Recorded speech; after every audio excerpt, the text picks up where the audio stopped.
এই দুনিয়া। টাকা পয়সা সবই আছে, কিন্তু যদি মনে যদি সুখ না থাকে সেটাই তোমার সব, তাই না? একটা মেয়ে মনে করেন যদি নাকি রাস্তায় থাকে তবু তার স্বামীর সাথে ভালো থাকে, সুখে থাকে। তো আমার তো জিনিসটা সেরকম হইতেছে না।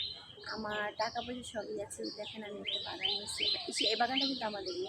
তো এই যে চারপাশে লিচু গাছ, লিচু ধরছি। তো দেখি এখানে বসে থাকার পর চিন্তা ভাবনা করি যে একটা লাইফ পার্টনার বানাবো, কিন্তু ওরকম কাউকে আমি এখনো পাচ্ছি না। আর পাচ্ছি না দেখে বিয়ে করা হচ্ছে না। কিন্তু আমার তো একটা চাহিদা আছে, আছে না? তো মনে করেন এরকম ছেলে আমি কবে পাবো, কবে বিয়ে শাদী করবো, কবে নিজের সুখ আহ্লাদ পূরণ করবো, সেটা নিয়ে একটু চিন্তিত লাগতেছি। এখন আমি চাইতেছি যে পরে মনে করেন দেখলাম যে আপনার এই ভিডিওগুলো আমি সম্পূর্ণ দেখি, মাঝে মাঝে দেখি। তো দেখার পর দেখলাম যে স্ক্রিনে নাম্বার দেওয়া আছে, ওই নাম্বার দিয়ে সাথে কথা বললাম, তো এখানে আসে। তো এসে দেখলাম তো ভালো লাগলো। কিন্তু একটা কথা বলবো যে যে কোনো ছেলে, সে বেকার হোক, কালো হোক, বা বয়স একটু বেশি হোক, তাতে সমস্যা নেই, কারণ আমার তো বয়স বেশি হয়েছে না। বয়স একটু বেশি হোক তাতে আমার কোনো সমস্যা নেই, কিন্তু ছেলেটা ভালো হতে হবে, আমি বুঝতে হবে। কারণ যদি নাকি আমি আরও কম বয়সে বিয়ে করতাম তাহলে যে কোনো ছেলের সাথে বিয়ে বসতে পারতাম, কিন্তু আমি তো যে কোনো ছেলের সাথে বিয়ে বসবো না। আমি চাইছি যে আমার একটা মনের মানুষের দরকার। সে আমার হাজবেন্ড হিসেবে থাকবো না, সে আমার বন্ধু হিসেবে থাকবে, সে যাতে আমাকে বুঝতে পারে, কেয়ার করে আমাকে, এরকম একজন। তো এরকম একজন আমি পাচ্ছি না দেখে আজকে এই পর্যন্ত আসা।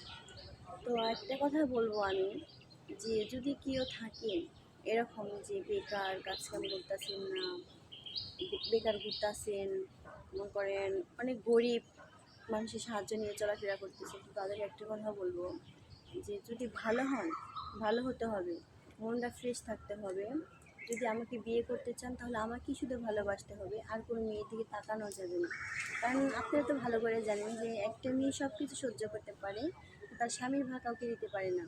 তো আমি চাই যে আমার যে স্বামী হবে সে এমনই হবে, সে শুধু আমাকেই ভালোবাসবে, আমার ফ্যামিলি থাকবে, আর আমার যা কিছু আছে সবই তো তার হবে।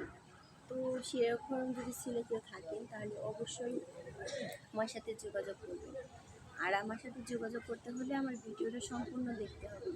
আর সম্পূর্ণ দেখার পর লাইক কমেন্ট করবেন, লাইক কমেন্ট করার পর দেখবেন শেয়ার অপশন আছে, আর শেয়ার অপশনে 3বার ক্লিক করবেন। 3বার ক্লিক করার পর দেখবেন আমার ইমো নাম্বার, হোয়াটসঅ্যাপ নাম্বার আছে।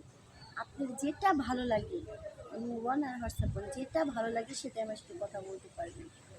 এখন যদি কেউ ভালো লাগে, আমি কিন্তু আগেই বলছি যে আমি কাউকে জোর করবো না।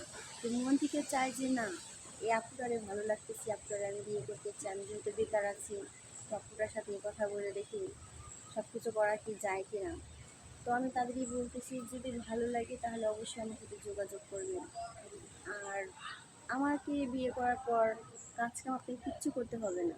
আমি এখনও বলতেছি আমাকে বিয়ে করার কাজ কিচ্ছু করতে হবে না, কিন্তু আমার যা কিছু আছে সেটা শুধু দেখলেই হবে, সেটা দেখবেন। আর আমাকে একটু বেশি বেশি করে ভালোবাসবেন, কারণ বয়স হয়েছে এখনও বিয়ে শাদী করিনি, এর জন্য বলতে আছি।